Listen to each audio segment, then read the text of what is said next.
in the MCU has brought us 3 more movies and the end of the highly controversial Phase 4. Woo! We'll never forget it. Some people didn't care for the creative choices that were made, and some people felt it was just plain bad. What do you think? I'm curious what your thoughts are about Phase 4 now that it's finally over.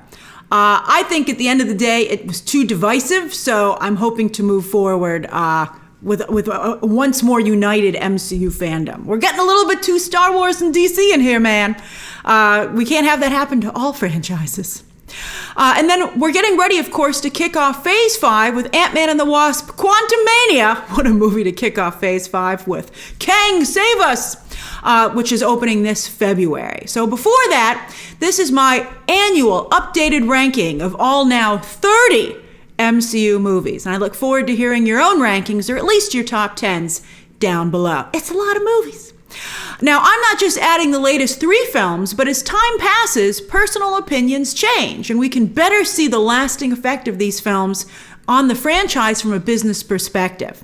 And that adds one of my favorite new additions to this this type of video, and that's because I do this every year. I'm going to let you know whether or not a film has gone up or down in my rankings, and I'm going to tell you why. And that was, I think, some of the most interesting things here from my perspective when I was putting my notes together. Whew! Wow, Thor Ragnarok fell the most. 7 places. I'm excited to discuss this with you. But number 1 is still Avengers Endgame. There are Endgame people and there are Infinity War people. I don't get you Infinity War people, because Endgame is clearly the superior movie.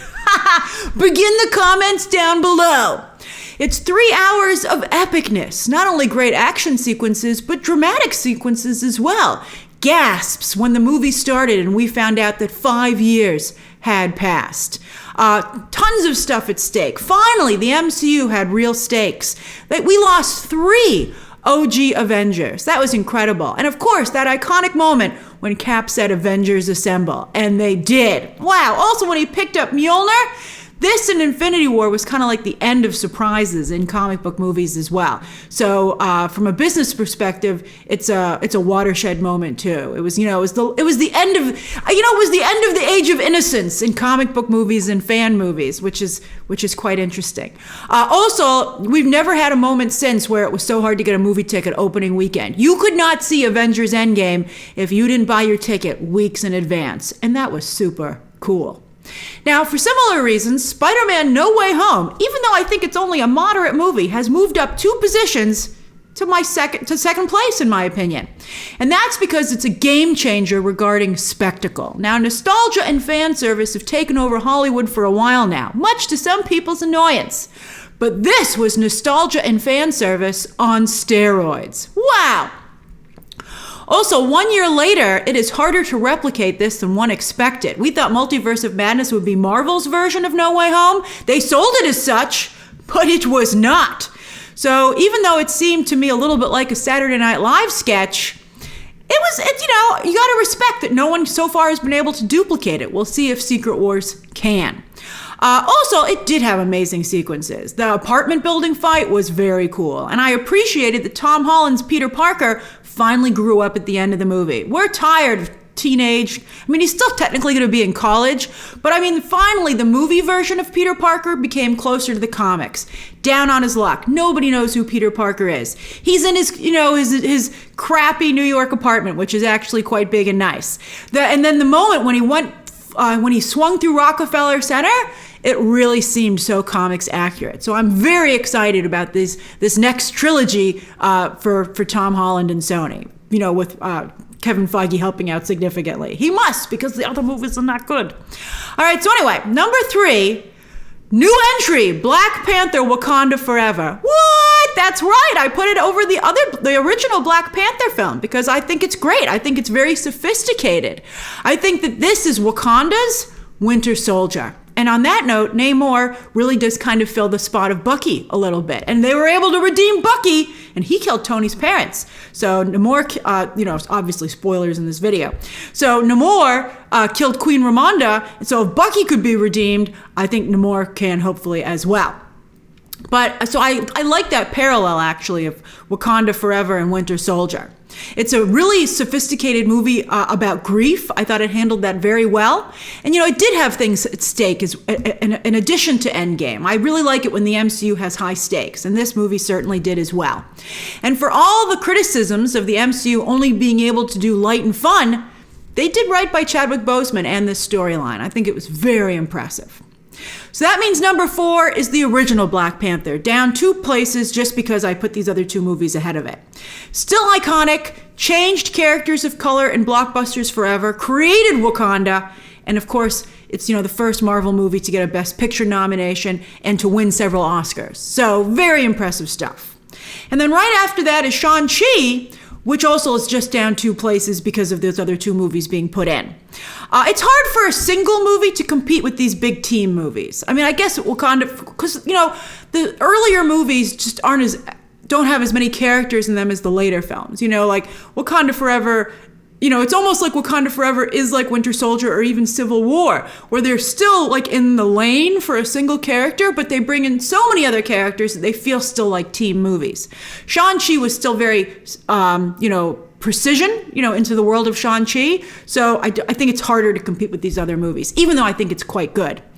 I think it had great world building. I thought it was extremely funny, and it gave us Destin Daniel Cretton, who has become a major guiding force creatively in the MCU, rightfully so. He's in charge of Wonder Man. He's doing Kang Dynasty. Very exciting. And then also the Tony Leung death scene. I mean, you got to give this movie props just for that. That was an incredible moment. Also, again, as you can see a pattern here, I appreciate the movies with consequences. Number 6, new entry, Doctor Strange and the Multiverse of Madness, which is a horrible movie, but it's so bad that it's noteworthy for how bad it is. It was shocking to hear both the director and the writer, Sam Raimi and Michael Waldron, admit that they did not watch WandaVision, but instead only read the notes. And you could really see that reflected in the movie. It's interesting, Wanda was a true star here. Wanda is a big part of why this movie got close to, why it got close to $1 billion. It didn't quite get to $1 billion, but it got close because of Wanda. And then also, I think it's very interesting that she was so comics accurate here, but yet in some ways too comics accurate, because they leaned back on the crazy version of Wanda from the comics, which WandaVision tried so hard to get rid of and to give her still that emotional grief. And having poor mental health, but giving her more agency, which was why it was so tragic that they ignored all that character building. They took away Wanda's agency. I hope she gets it back. But still, she looked incredible. She looked incredible. It was also interesting to see the movie go through the shredder of a very formulated franchise trying to deal with the very all over the place Sam Raimi. They were like, wouldn't it be great if Sam Raimi made an MCU movie? And then they were like, we can't release this. So that was very interesting in that regard. And it did have cool shades of horror, though. It had amazing visuals, like when Wanda came out of that like mirror dimension and stuff and crawled out of it. That was cool stuff. So you have to give the movie credit for that. It certainly stuck with us. Number 7, the original Avengers, also down just 2 spaces. What? But I've added 3 movies. That's because Thor Ragnarok used to be in my top 10, but no longer is. So the Avengers is just down 2 spots to number 7. It's the original comic book team-up movie. It felt like reading a comic when we watched the movie. And so I think that's very important. It made the end credit scene famous with the shawarma scene. Good stuff. Very good stuff. Even though, of course, we've clearly come so far from this film.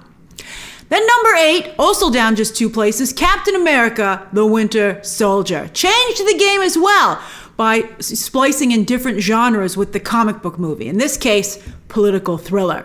It also brought us the Russo brothers, who went on to have quite an effect on the MCU before being, they left on their own, but now they can't come back. Kevin Feige closed the door on them because not only did they leave, but then they went on to make some bad stuff. So I think Kevin Feige's like, you can't come back. And they were like, well, now we don't want to come back, even though before we said we did.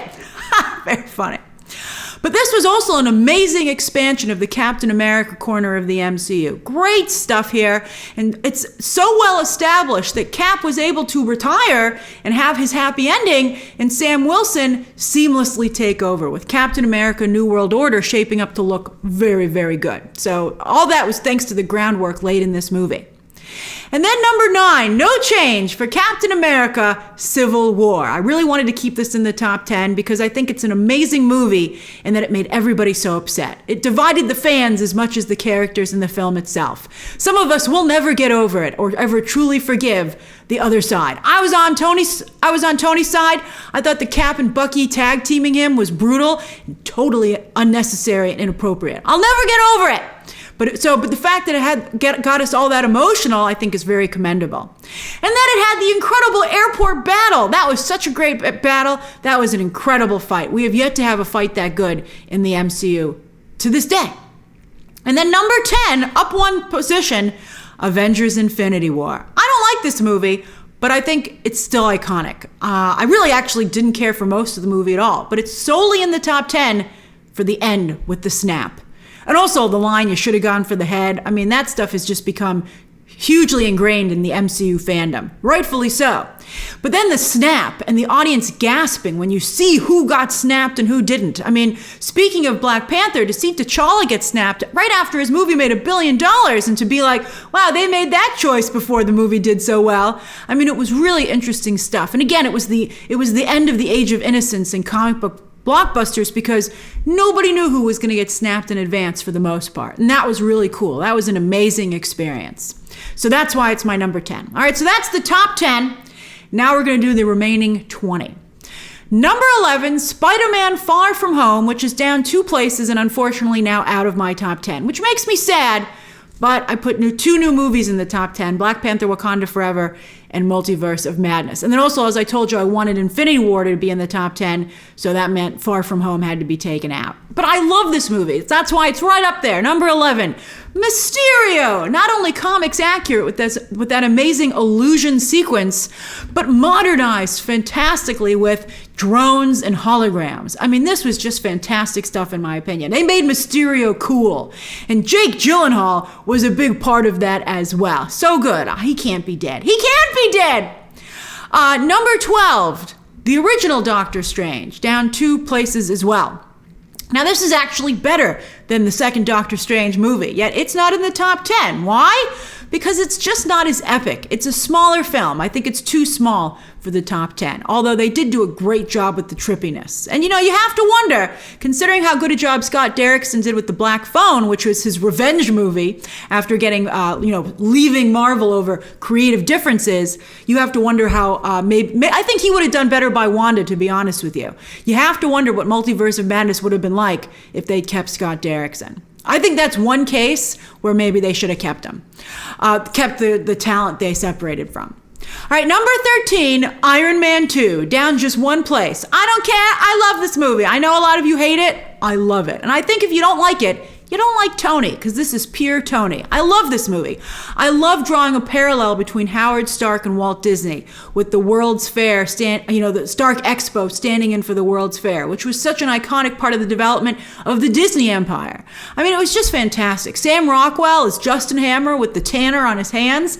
I mean, what a perfect Tony villain. It was just really, really great stuff. It introduced Black Widow, although if you rewatch this movie, as I recently did, it would not be able to be released today. It has a lot of things that you just couldn't do today. It's got a lot of toxic stuff in there.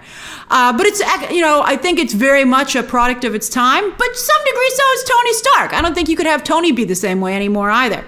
And speaking of what you can do for a broad audience, I think it's as close as Marvel could get to Demon in a Bottle. I think they got as close as they could to that iconic storyline.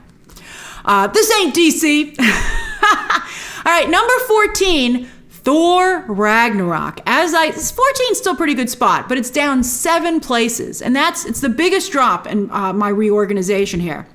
And that's because I think Thor Love and Thunder did a lot of damage to even this movie. Because it's hard to respect this film when Taika went so off the rails with the sequel. And then also, even the Hulk stuff went off the rails with She-Hulk. So it just makes it seem like, at first it seemed like Thor Ragnarok redeemed Thor and Hulk, but now it seems like they just got lucky. Although this movie will forever be a treasure trove of great memes and GIFs. Number 15, Spider-Man: Homecoming. No change. Very good, very solid film. I think both the sequels have been exponentially better. I think this franchise has just gotten better and better. And that might have to do with John Watts and Tom Holland, both, I think, really growing as actors, director and actor respectively. Because, they were both very new when they came on to Spider-Man Homecoming. But I'm glad they skipped the origin story. That was very clever after it had already been being told twice. And then I thought the stuff with Peter and Tony, I liked it. I thought it was great, even though a lot of you felt he became Iron Spider. And I thought Michael Keaton, I thought he was not only a great Vulture, but I liked the take on Vulture as, a forager picking over the dead carcasses of superhero battles. I thought that was very clever. They've done a great job upgrading the Spider-Man villains. Number 16, Captain Marvel, down 3 spots. Not anything against this movie, but it's not really good enough to compete with some of the later films. It gets better the more times you watch it. It's a fine film. And of course, it'll always be famous for introducing the Skrulls, which is why we knew it would be famous to begin with. Then number 17, right after that, Black Widow, also down 3 points. It deserves to be this far down, I'm sad to say. Very weak film, especially when compared to Winter Soldier, which was as much a Black Widow movie as it was a Captain America movie. And when you consider what can be done with the character, it's sad that this is what we ended up with. The opening credit scene is like the most interesting part. And Yelena. Thankfully, Yelena and Red Guardian are getting Thunderbolts, which I feel will be a proper Black Widow and I think to some degree Captain America movie. Number 18, Guardians of the Galaxy Volume 2. Some people like Volume 2. Well, actually, very few people prefer Volume 2, but I do. I thought the stuff with the dads, comparing Yondu to Peter's real dad, Ego, was really good. And the Yondu just was great here overall. His funeral was very moving. It made me cry in the theater. And of course, his Mary Poppins line is iconic. Number 19, the original Iron Man, also down two places. I never particularly cared for this movie, even though it did kickstart the MCU. And, Robert Downey Jr. is fantastic in the role. But still, the second half of the movie, except for his press conference at the end, when he just says, hey, F it, I'm Iron Man, the rest of the movie is totally forgettable. Do you even remember Jeff Bridges in this role? Neither do I. Number 20, new entry, Thor, Love and Thunder. Number 20. Yikes! I thought it was fun while I was watching it, but it is instantly forgettable, and I don't see myself ever watching this movie again. They wasted 2 great storylines here. Jane Foster's cancer battle, which was incredible, and then in the comics, and then also, of course, Gore the God Butcher. And Christian Bale, when he was allowed to, delivered an amazing performance here, but he just wasn't allowed to very often. It really hurt the MCU's reputation, along with some of the recent Disney Plus shows. And for that reason, even though, again, I thought it was funny at parts, and I think Chris Hemsworth is still very charismatic in the role, it really did a lot of damage to the MCU as a brand. All right, now the rest here, everything's down 3 places. Everything was just shifted down 3 places for the rest of this list. So let's revisit it. Number 21, Eternals, the only MCU movie to be rotten on Rotten Tomatoes. I didn't think it was that bad. I just thought it was pointless and directionless. But I thought Icarus came across very cool power set. And I thought Kumail Nanjiani, this movie gave us buff Kumail Nanjiani. It forever changed Kumail Nanjiani's life as Kingo. And I liked the gag that he just pretended to be his own son in Bollywood. And then, of course, that was carried over to Ms. Marvel, where they were talking about, oh, our grandparents like this version of Kingo better, but we like this one. But we all knew it was the same Kingo. So that was funny. Number 22, Ant-Man and the Wasp. Again, amazing trailer, but all the best parts of the movie were in that trailer. And they continue to waste Wasp. There are incredible power sets going on here. And they were used much better so far in the Avengers movie, like particularly in that airport battle in Civil War. So here's hoping that Quantumania finally writes this string of movies, this trilogy of movies. Because right behind it at number 23 is the original Ant-Man, which is so bland, saved by the amazing casting of Paul Rudd. And also Michael Douglas. You can't go wrong with Michael Douglas.